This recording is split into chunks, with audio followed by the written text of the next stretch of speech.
Dua kitab terakhir di kelompok kitab sejarah dalam Perjanjian Lama itu kitab Esra dan Nehemia. Memang itu dua kitab ya Bapak Ibu ya, tetapi dalam pembahasan di kelas ini dua kitab tersebut saya jadikan satu. Kenapa? Karena awalnya mereka juga satu gitu ya. Nah, rupanya banyak di kitab sejarah ini yang awalnya bergabung kemudian dipisahkan ya. Nah, salah satunya itu Esra Nehemia. Kedua kitab ini dulunya menjadi satu dan bukan hanya menjadi satu antara Esra dan Nehemia saja, tetapi Esra dan Nehemia yang jadi satu ini awalnya merupakan lampiran dari kitab Tawarik. Nah, jadi kalau kita tahu biasanya, mungkin biasanya yang ada lampiran apa ya? Karya tulis akhir ya Bapak Ibu ya, skripsi gitu-gitu ya, tesis, disertasi, itu ada lampiran. Nah, kalau Tawarik itu isi skripsinya, lampiran skripsinya itulah ini, Esra Nehemia ini. Gitu. Awalnya seperti itu. Tapi kemudian sesuai dengan perkembangan pengkajian pengkanonan, akhirnya ini dipisah-pisah begitu Bapak Ibu ya. Nah, kalau kita lihat ada bagian dari kitab Esra yang itu sama dengan apa yang ditulis di dalam 2 Tawarik 36, walaupun cuma dua ayat, ayat 22 dan 23, tapi keidentikan dua ayat ini memberikan dukungan yang cukup bahwa kitab Esra dan Nehemia ini ditulis oleh Esra dan Nehemia sendiri. Kenapa? Karena di Talmud dan tradisi Yahudi kan itu meyakini kalau Tawarik itu ditulis sama Esra gitu. Kemudian penekanan yang ditemukan sama, gaya bahasa yang ditemukan sama, itu menambah lagi keyakinan bahwa benar-benar Esra Nehemia ditulis sama mereka dan ini betul satu kesatuan dengan Tawarik. Dan kita juga kan tentu ingat yang lalu kita sudah bahas bahwa kitab Tawarik itu walaupun isinya adalah sejarah di masa pembuangan atau sejarah di masa raja-raja ber apa berkuasa, raja-raja Israel, Yahudi karena yang selatan ya, Yehuda berkuasa, tapi dia ditulisnya adalah pada masa akhir pembuangan. Jadi dia bukan ditulis waktu raja-raja itu benar-benar sedang memerintah. Nah, Esra dan Nehemia ini penulis kitab yang pakai nama mereka sendiri dan mereka hidup di zaman yang sama. Jadi mereka sama-sama ada di pembuangan, mereka sama-sama eh, tahu bagaimana hidup di pembuangan, dan mereka kemudian bisa kembali ke tanah mereka. Mereka ikut rombongan yang kembali, walaupun mereka kembalinya nggak sama-sama, ya. Dan mereka ini sama-sama ada di masa di mana Persia mengalahkan Babel, gitu. Nah, tentu kita langsung teringat dengan kisahnya Esther ya, Bapak Ibu ya, di mana itu semua terjadi di masa ketika Babel ditaklukkan oleh Persia. Nah, Esra tiba di Yerusalem lebih dulu, sekitar 13 tahun kemudian, baru kemudian Nehemia datang. Nah, tulisan-tulisan mereka ini masing-masing sudah selesai diperkirakan pada tahun 440 dan 430 sebelum Masehi. Sedangkan kitab Tawarik itu apa diselesaikan secara tersendiri atau terpisah diperkirakan kira-kira tahun 400 sebelum Masehi. Nah, latar historis dari Esra dan Nehemia ini adalah ketika mereka ada di pembuangan yang dikuasai oleh Babel, kemudian Babel dikalahkan oleh Persia, itu sekitar tahun 539 sebelum Masehi. Nah, kemudian biasa ya Bapak Ibu ya, raja-raja kan berganti ya. Sampai kemudian media Persia itu dikuasai atau dipimpin oleh raja yang namanya Kores. Nah, Kores inilah yang kemudian dinilai sebagai raja yang agak lain gitu. Tapi bukan agak lain yang di bioskop sekarang lagi agak rame itu ya Bapak Ibu ya. Ini agak lain karena dia dinilai beda. Kalau raja-raja yang lain, mereka berkuasa untuk suatu daerah, mereka memerintah, mereka memimpin, apalagi punya apa masyarakat yang bukan punyanya dia sendiri ya, masyarakat yang ditaklukkan, maka itu kan bukan rakyatnya dia. Nah, disitulah kelihatan perbedaannya, di mana Kores ini kok lebih terlihat hatinya lebih lembut ketimbang raja-raja yang lain. Dia nggak seperti raja-raja atau penguasa yang lain. Nah, Kores ini di dalam kepribadian dan kebijakannya yang sedikit berbeda ini, dia mengizinkan otonomi lokal dari bangsa jajahan, jadi bukan bangsanya dia sendiri ya. Itu bangsa jajahan itu mereka diizinkan, boleh mereka ngurus tanah mereka, boleh mereka melakukan kegiatan mereka dengan lebih manusiawi, dengan lebih sewajarnya dan senormalnya. Gitu. Dan kemudian juga dia mendorong pengembangan dan pelaksanaan agama asli dari orang-orang buangan atau orang-orang jajahan. Nah, kalau yang lainnya itu kan nggak boleh gitu kan. Apalagi kalau kita mengingat kisahnya Daniel. Daniel itu kan juga sebenarnya lagi di pembuangan itu. Daniel, Sadrak, Mesak, Abednego. Malah disuruh menyembah patung raja itu. Nah, kalau Kores ini enggak, Bapak Ibu. Kores ini malah mengizinkan peribadatan yang dimiliki oleh mereka, aslinya mereka, itu boleh dilakukan. Nah, jadi boleh melakukan atau mengurus urusan tanah mereka, boleh melakukan atau mengurus peribadatan asli mereka. Tidak dipaksa seperti jajahan, seperti kebijakan dari raja-raja yang menjajah sebelumnya. Nah, dari kebijakan yang dibuat oleh Polres ini, maka adalah kelompok Yahudi yang balik ke Yerusalem. Ini yang kemudian kita kenal sebagai kepulangan pertama. Nah, ini dipimpin oleh Serubabel. Serubabel ini atau Sesbasar ini, kalau dirunut, dia ini masih garis keturunannya Daud. Nah, kepulangan yang pertama ini sekitar 538 sebelum Masehi. Kemudian disusul dengan kepulangan yang kedua, itu jaraknya agak jauh ya Bapak Ibu ya. Sekitar 80 tahun kemudian. Nah, di rombongan yang kedua inilah Esra ada di sana. Dia pulang ke Yerusalem itu ikut rombongan yang kedua sekitar tahun 458 sebelum Masehi. Lalu 13 tahun kemudian Esra 13 tahun kemudian baru Nehemia balik. Jadi kepulangan yang pertama itu dipimpin Zerubabel, kepulangan yang kedua itu Esra ikut di dalamnya, kepulangan yang ketiga Nehemia baru ikut di dalamnya. Nah, setelah itu maka kita tahu bahwa Esra dan Nehemia sudah sama-sama ada di Yerusalem karena mereka sama-sama berhasil pulang. Nah, kalau kita mau melihat padanan situasi, ada kitab lain yang memberikan gambaran umum juga ya, atau gambaran dari perspektif yang agak lain lagi. Kenapa saya ini?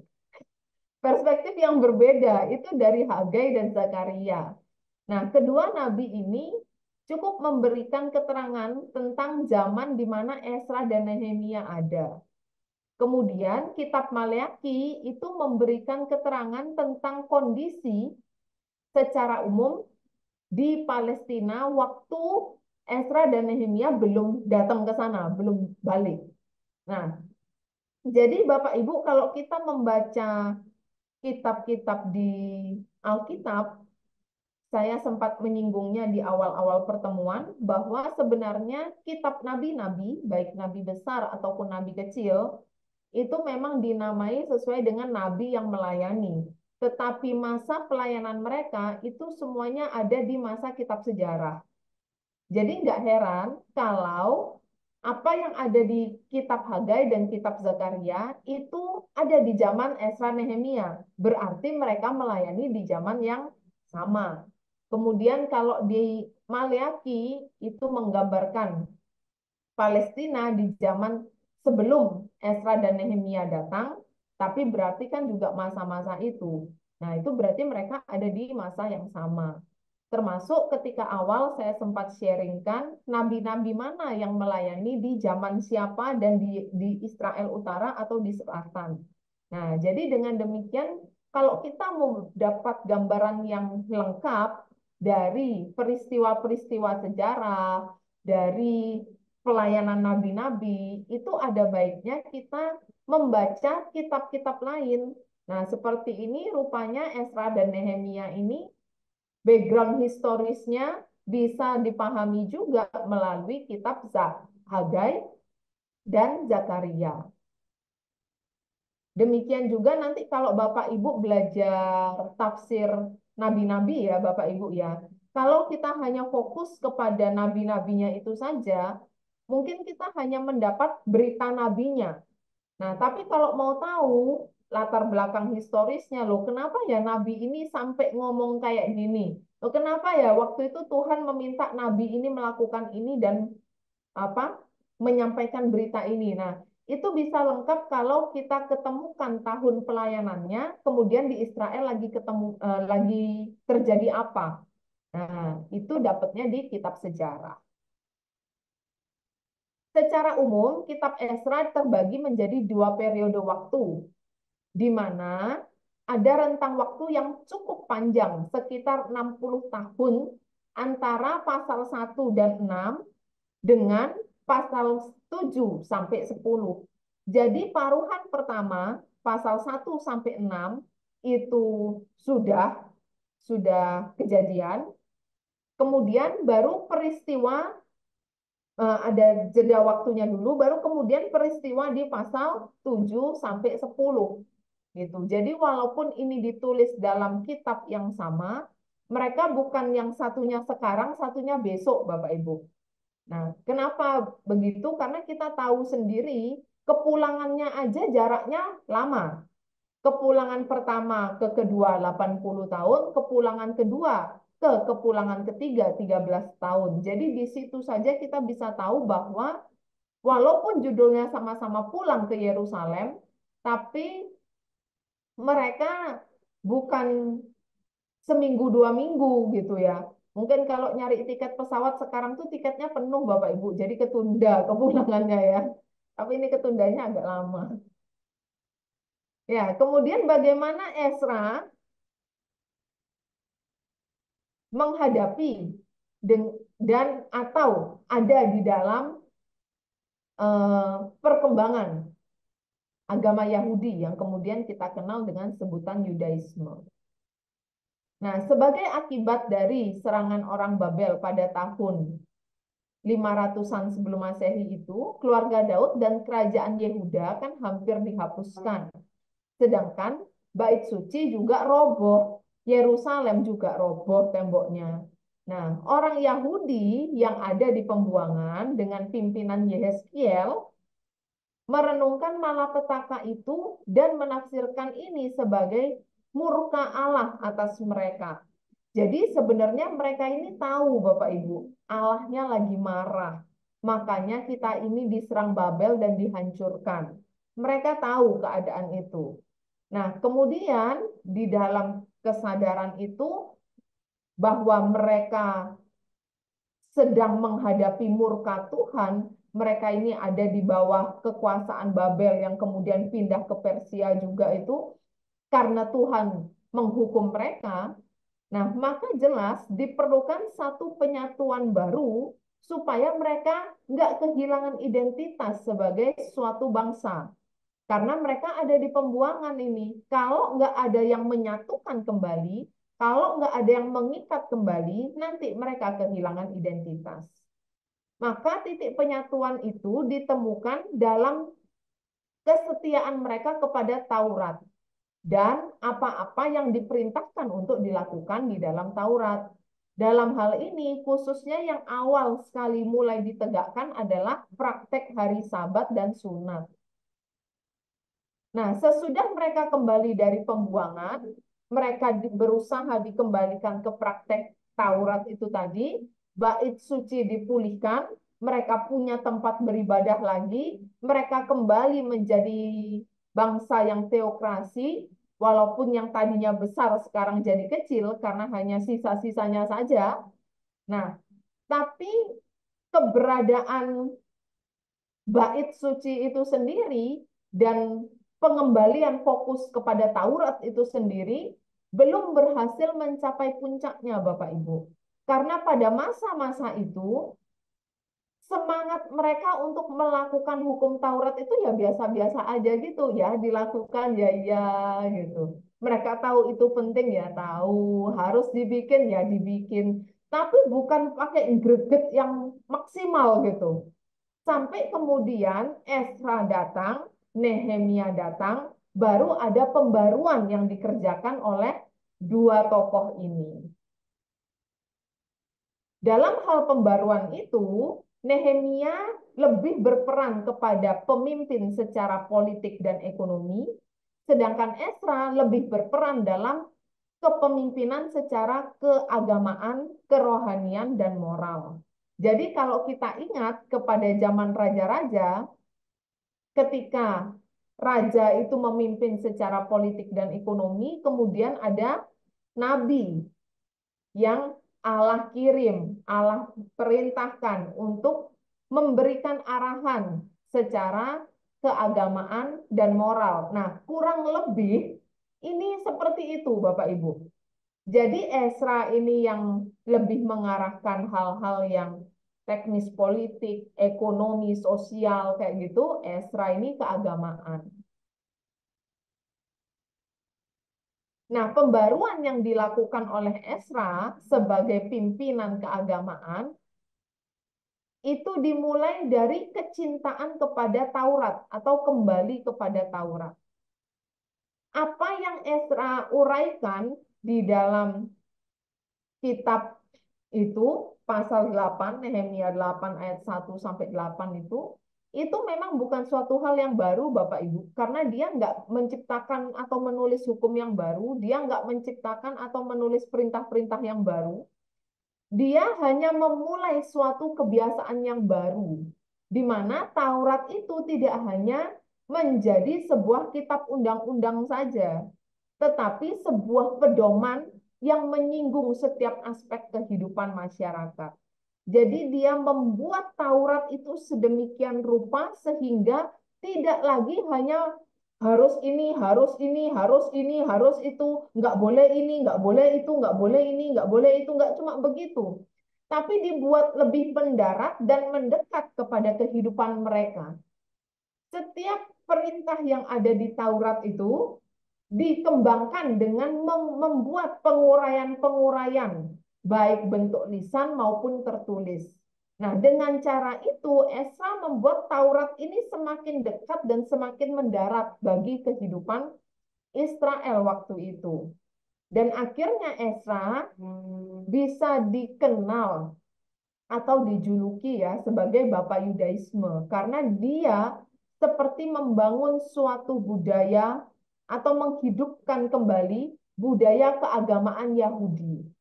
Nah, cara hidup yang dirintis ini yang dia bangun berlandaskan Taurat atau apa berfokus kepada Taurat ini tadi tidak hanya membentuk cara hidup orang Yahudi dari titik saat dia melakukan pembaruan dan seterusnya, tapi bahkan ini bisa membuat bangsa ini bertahan dalam krisis-krisis berat yang mereka alami di abad-abad kemudian.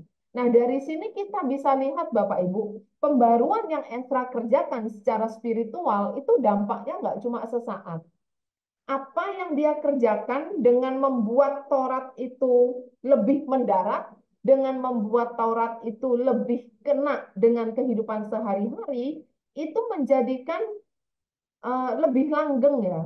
Bahkan bisa menjadi pedoman hidup, bisa membuat mereka bertahan dan berpegang pada perintah-perintah itu.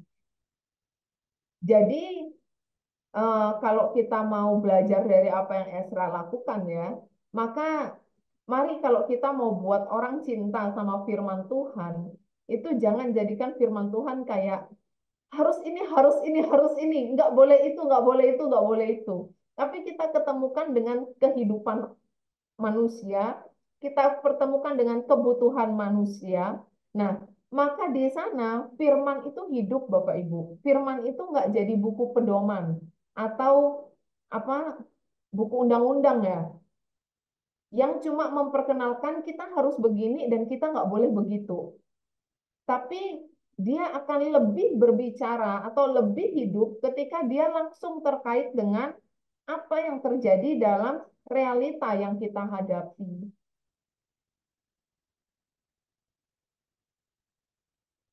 Nah, untuk isinya, Bapak Ibu, kitab Esra Nehemia ini kita bisa lihat bahwa eh, di tengah kehancuran bangsa itu, ketika mereka sudah ada di pembuangan, bahkan bangsa yang menguasai mereka di pembuangan dikuasai bangsa lain, kayak lama sekali mereka itu ada di pembuangan ya, dan banyak macam yang mereka hadapi. Tapi kitab Esra Nehemia ini menjadi suatu catatan penting bahwa Tuhan itu tepat janji. Kalau Tuhan bilang, mungkin lebih banyak janji-janji pemulihan itu di kitab nabi-nabi ya. Kalau Tuhan bilang atau Tuhan menyerukan lewat nabi-nabinya bahwa akan ada pemulihan, bahwa akan ada pembaruan, maka itu pasti terjadi. Nah, disitulah di dalam kitab sejarah yang bisa kita lihat pemulihan itu terjadi adalah di kitab-kitab pasca pembuangan, yaitu kitab Esra Nehemia. Karena di situ tergenapi atau terbukti bahwa mereka tidak binasa atau habis di pembuangan, tapi mereka ada kelompok orang yang berhasil kembali. Dan di sana kemudian nggak cuma kembali, mereka berhasil mendirikan tembok itu kembali dan mereka berhasil mendirikan bait suci kembali. Dan di sanalah restorasi terjadi, pemulihan terjadi. Jadi kegenapan janji Allah untuk memulihkan, kegenapan janji Allah untuk membarui. Kalau kita baca di nubuatan nabi-nabi, baik nabi besar ataupun nabi kecil, ketika disuarakan bahwa hari Tuhan, hari yang memulihkan, hari yang penuh pengharapan, itu disuarakan dengan sedemikian rupa, itu bukan suara-suara kosong, tapi suara-suara yang memang betul-betul Tuhan firmankan dan Tuhan lakukan.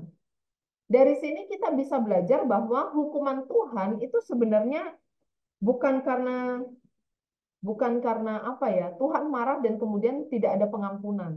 Tapi hukuman Tuhan itu lebih berbicara kepada suatu didikan atau suatu ajaran. Di mana kalau tujuannya itu sudah selesai, ya sudah gitu.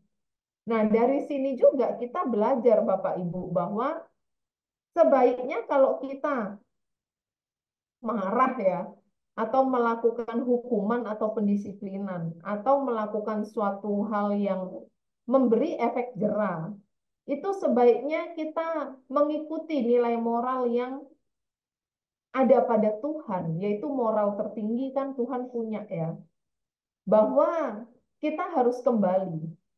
Walaupun itu untuk menimbulkan efek jera, tapi bukan untuk kemudian bikin orang yang kita hukum itu hancur kan. Tapi kita sebenarnya sedang mau menanamkan nilai tertentu, sedang mau mendidik, sedang mau menyampaikan suatu kebenaran tertentu. Maka mari kita tetap berfokus kepada tujuan itu. Kalau tujuannya udah selesai ya sudah. Nah, dari situ kita bisa melihat dari penepatan janji Tuhan bahwa dikembalikan, dipulihkan, dibarui, maka kita bisa melihat ajaran utama dari kitab Esra dan Nehemia ini bisa dibagi menjadi 5. Yang pertama tentang umat Allah, di mana ajaran tentang umat Allah ini di kitab Esra Nehemia memiliki 3 penekanan utama. Yang pertama, umat Allah ditekankan sebagai bukan umat yang baru, tapi mereka ini umat yang merupakan kelanjutan dari Israel masa pra pembuangan. Jadi mereka ini bukan suatu bangsa yang baru-baru didirikan. Mereka ini suatu bangsa yang baru-baru ada. Enggak gitu, Bapak Ibu. Jadi pembaruan ini merupakan pembaruan secara rohani. Walaupun secara fisik itu juga dibarui. Karena temboknya baru. Bait sucinya juga baru dibangun gitu ya. Tapi pembaruan ini bukan berbicara bangsa yang baru. Pembaruan ini berbicara mengenai pemulihan bangsa yang sudah pernah ada. Jadi eksistensi mereka itu bukan eksistensi yang baru, tapi kelanjutan dari apa yang sudah ada. Kemudian umat Allah ini juga ditekankan kesatuannya, di mana sebagai umat Allah yang satu, nah, maka mereka ini harus memperhatikan kesatuan bangsa. Mereka tidak boleh terpecah-pecah dan mereka harus memiliki kesatuan untuk mereka dapat mengerjakan pembaruan yang Tuhan mau kerjakan. Untuk pembangunan tembok, untuk pembangunan bait suci, untuk kemudian mereka membangun peribadatan mereka di dalam semua pembaruan yang Tuhan rancangkan untuk dipulihkan itu, di sana perlu kesatuan. Jadi kesatuan tujuan, kesatuan hidup yang benar itu benar-benar ditekankan sebagai sisa-sisa dari kaum buangan ini. Maka mereka memang betul-betul diajarkan bahwa harus bersatu, gitu. Tidak boleh ada pecah belah di dalam, pecah belah apa? Perpecahan. Kalau pecah belah gelas ya Bapak Ibu ya. Nggak boleh ada perpecahan di dalam umat itu, gitu. Kemudian nilai lain yang ditekankan dari ajaran utama mengenai umat Allah ini adalah di mana mereka ini umat Allah atau suatu bangsa yang dikhususkan dalam artian tidak lagi tercemar. Jadi mereka tentu belajar dari sejarah leluhur bahwa akhirnya ada di pembuangan itu karena mereka tercemar dengan bangsa-bangsa sekitar.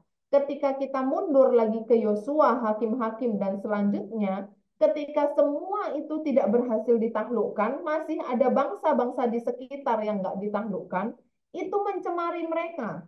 Dan yang akhirnya pencemaran itu menjadi sangat masif, kemudian mereka benar-benar terpecah, habis terpecah mereka terbuang. Nah, itu memberikan suatu pelajaran di mana akhirnya mereka tidak boleh lagi tercemar.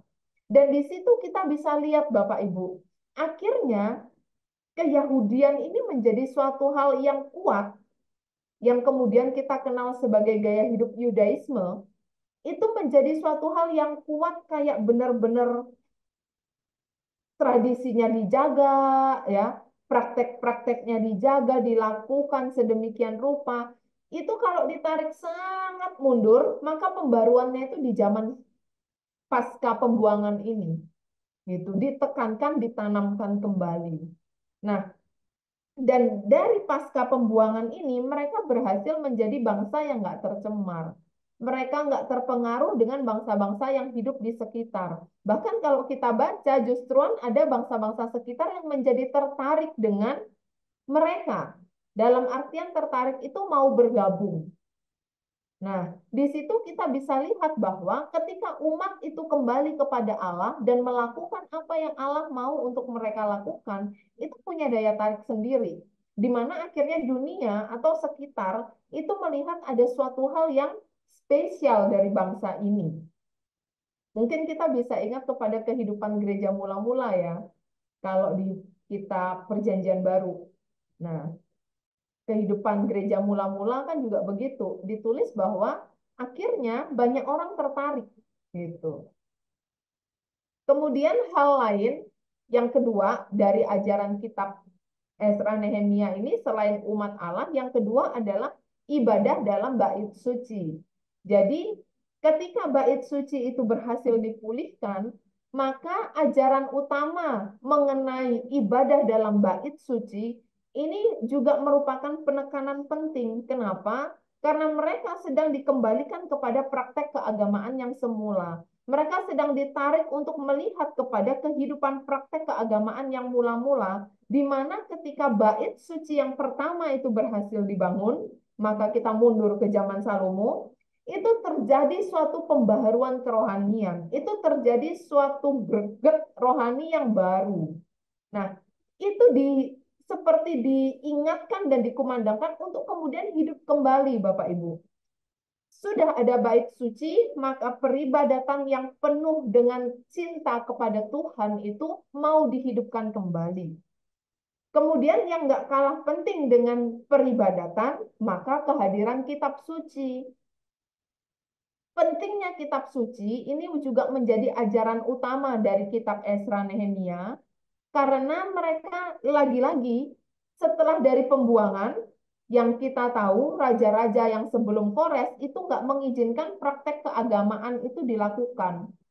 Maka ketika Kores mengizinkan praktek keagamaan masing-masing dilakukan, bahkan mereka boleh pulang, nah disitulah kita melihat bahwa bangsa ini memiliki masa di mana mereka jauh dari Taurat. Bangsa ini memiliki masa di mana mereka seperti nggak terhubung dengan kitab suci mereka. Nah, maka mereka dikembalikan untuk melihat bahwa ada pedoman kehidupan, ada kitab suci yang itu penting dan berotoritas, dan itu harus dibaca, itu harus menjadi pedoman kehidupan.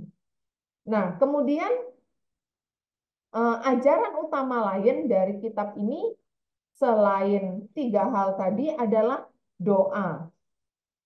Doa ini tentu bertalian dengan peribadatan di bait suci ya Bapak Ibu ya. Tapi doa ini sendiri dimaksudkan sebagai doa yang tidak hanya menjadi suatu peribadatan umum atau bersama. Tapi ajaran tentang doa di dalam kitab Esra Nehemia ini menjadi suatu ajaran yang mau ditonjolkan begini, bahwa di dalam doa di sana itu ada hubungan antara umat ini dengan Allah.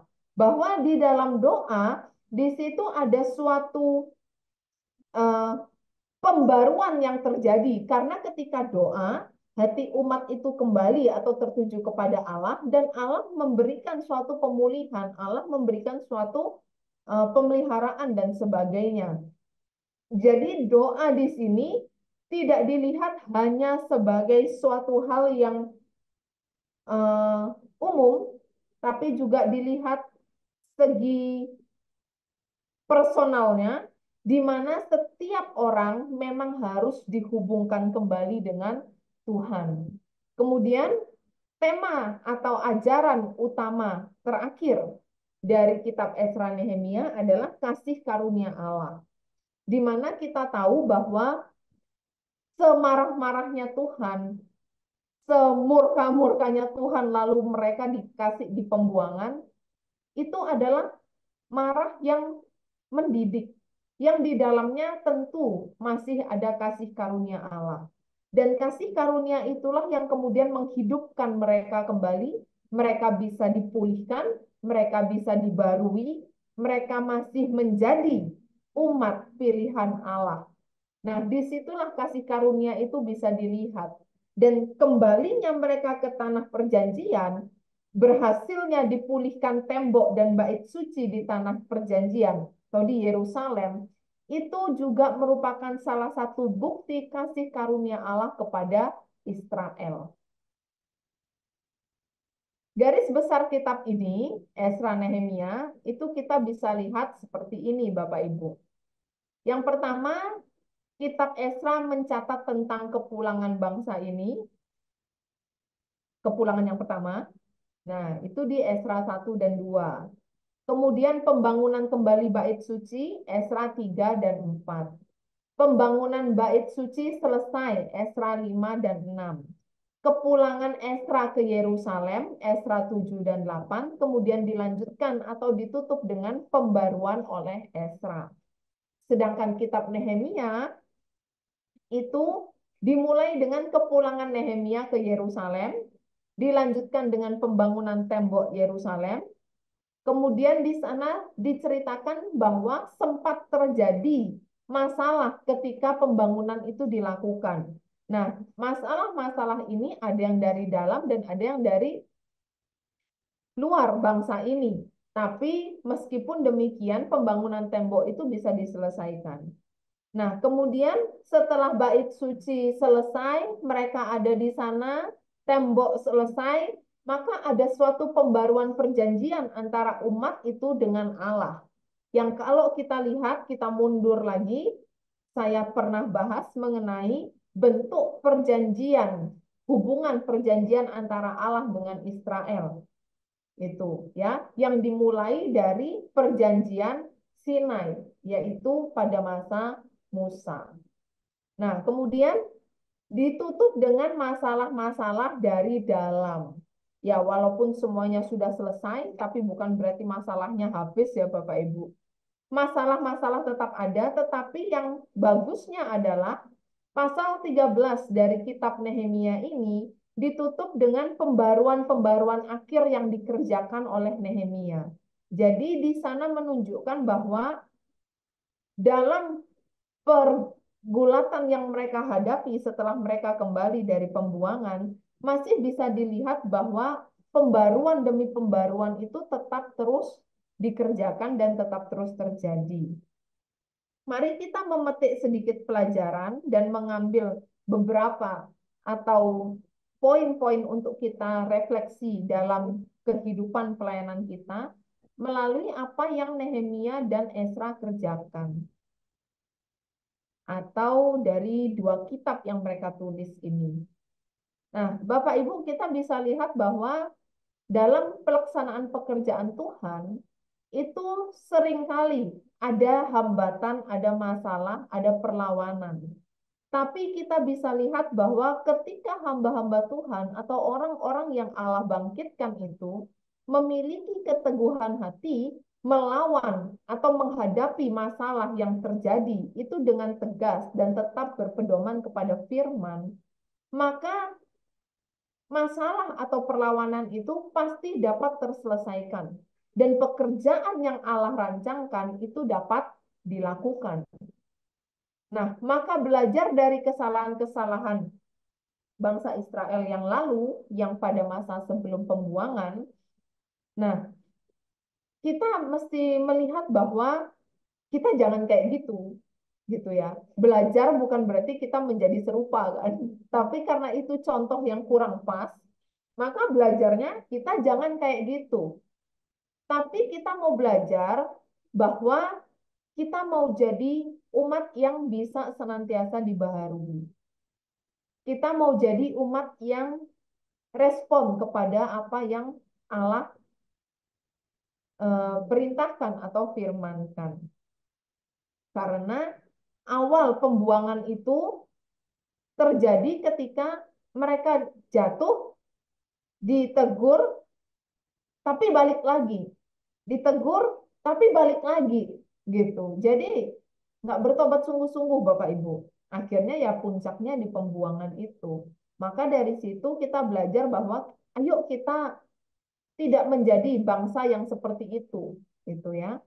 Nah, sebagai pemimpin atau sebagai orang-orang yang melayani dalam eh, ibadah, dalam keagamaan, dalam hal-hal kerohanian, maka sebaiknya kita tidak menganggap diri kita lebih benar daripada orang yang kita pimpin. Kenapa?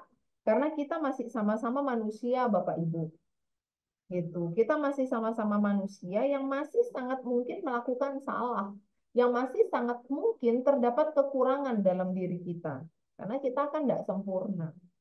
Tapi sebaiknya kita melihat bahwa kalau ada jemaat yang kita layani, jiwa yang kita layani, orang yang kita layani itu melakukan dosa, pelanggaran, kesalahan, mari kita melihat bukan sebagai hakim yang kemudian bilang, oh mereka memang salah tuh, saya yang betul.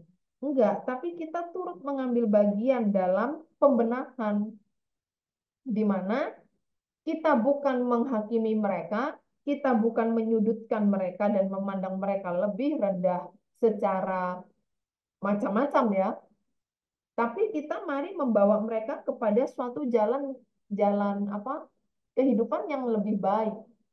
tanggung jawab untuk mendidik secara moral, spiritual itu Tuhan berikan kepada kita, para pelayan Tuhan, bukan untuk kita kemudian eh, main hakim sendiri kan. Tapi kita diberi tanggung jawab itu untuk membawa umat Allah ini kembali kepada Allah. Mari kita bawa mereka untuk mereka bisa menyadari kesalahan, menyadari mungkin dosa yang mereka lakukan, menyadari mungkin apa-apa yang terjadi karena kekeliruan. Itu dan kemudian membawa mereka kembali kepada Tuhan. Mereka bisa mengakui dosanya, kemudian mendapat pengampunan, dan kemudian mereka dapat dipulihkan. Nah, Esra itu menjadi seorang pemimpin yang membawa umatnya itu untuk melakukan pengakuan dosa dan permohonan ampun, Bapak Ibu. Jadi dia berdiri sebagai pimpinan rohani, dia berdiri sebagai pimpinan keagamaan, bukan sebagai orang yang menghakimi, kenapa kamu begini, kenapa kamu begitu, enggak. Tapi dia berdiri membawa umat itu tahu apa yang salah dan kemudian membawa umat itu untuk ayo kita ngaku dosa dan minta pengampunan. Nah, kehadiran pemimpin rohani yang seperti Esra ini merupakan kehadiran yang memberkati Bapak Ibu. Ini kehadiran yang didambakan oleh orang-orang yang dilayani. Karena akhirnya mereka nggak merasa kayak dosa sendiri gitu ya, paling kayak mungkin paling berdosa dan sebagainya. Mereka tidak merasa sebagai orang yang mungkin dikucilkan dan kemudian nggak diterima karena mereka berdosa gitu. Tapi justru mereka menemukan kasih di dalamnya. Mereka menemukan teladan. Mereka menemukan pimpinan yang mau tetap berdiri sebagai pemimpin mereka dan kemudian justru membawa mereka untuk kembali kepada Tuhan. Nah, jadi teladan itu bagus ya. Teladan yang dilakukan siapa namanya? Esra ini. Nah, kemudian Nehemia itu tercatat sebagai seorang hamba Tuhan yang ingin berhasil harus bersandar pada iman. Jadi dia tercatat sebagai orang yang imannya bagus. Di mana ketika dia melakukan apa-apa yang harus dia lakukan, di mana ketika dia memimpin bangsa itu dalam perannya pasca pembuangan, ketika dia menghadapi masalah, ketika dia menghadapi tantangan, masalah dari dalam, dari luar itu tadi, dia dipandang sebagai seorang hamba Tuhan yang eh, nggak patah begitu aja gitu Bapak Ibu. Dia berdoa, dia tekun di dalam apa yang harus dia kerjakan, tapi dia juga tidak hanya mengandalkan apa yang dia bisa saja. Kemudian dia memahami peran dari kehadiran orang lain dalam menjalani apa yang menjadi tanggung jawabnya. Jadi dia tahu bagaimana membangun rasa tanggung jawab di dalam orang lain yang dapat diserahi bagian dalam pekerjaan Tuhan. Dia nggak menjadi orang yang single fighter atau menjadi orang yang harus memfokuskan diri pada dia saja. Dia menghadapi segala sesuatunya dengan cukup baik atau bahkan mungkin bisa dibilang baik ya, menghadapi tantangan, masalah, dan akhirnya pembaruan yang dia kerjakan itu berhasil selesai. Begitu. Jadi itu beberapa refleksi atau nilai-nilai baik yang bisa kita peroleh dari peristiwa pasca pembuangan, khususnya mungkin dari apa yang dialami Esra dan Nehemia.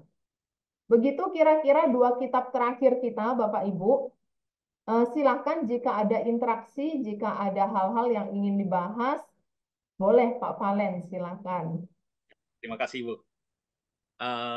Kalau saya tidak salah tadi dalam slide PowerPoint tadi, ada satu slide mengatakan bahwa kitab Maleakhi memberikan keterangan mengenai situasi keadaan sebelum Esra Nehemia kembali. Kitab disebutkan memberikan situasi keterangan mengenai Palestina. Yang dimaksud di sini Palestina yang mana, Bu? Karena sepanjang saya cek dalam Alkitab tidak pernah keluar kata Palestina, Bu. Filistin oke, tapi kata Palestina nggak ada. Sejak kapan, mungkin yang dimaksudkan Israel, tapi sejak kapan kata Palestina itu dipakai kira-kira? Iya, Palestina ini tentu bukan Palestina yang sekarang ya, Bapak, ya, yang lagi perang. Penggunaan kalau kita ingat kepada peta yang pernah saya share, seluruh peristiwa perjanjian lama itu terjadi di wilayah sabit subur yang melengkung itu. Nah, maka itulah eh, peristiwa-peristiwa sejarah di perjanjian lama itu terjadinya putar-putar di sana, Bapak Ibu. Jadi ketika ya mungkin saya gunakan istilah Palestina itu adalah Palestina pada zaman perjanjian lama. Kalau di peta Alkitab itu kan yang ada Palestina pada zaman perjanjian baru ada di mana namanya? Dilampirkan di bagian belakang Alkitab kita kan ada peta itu. Saya lagi nggak bawa Alkitab fisik ya. Itu ada apa namanya? Peta. Nah, tapi peta yang dilampirkan di zaman perjanjian lama dengan yang di perjanjian baru itu walaupun bukan berubah 180 derajat ya Bapak Ibu ya, tapi pasti ada perubahannya. Makanya ada keterangannya ini pada zaman apa. Nah, kalau yang saya maksud di sini di apa namanya di slide tadi itu tentu pada zaman perjanjian lama, yaitu pada zaman akhir pembuangan sampai setelah pembuangan, maka sampai setelah mereka itu kembali ke sana gitu. Seperti itu, Bapak. Ya itu aja. Makasih.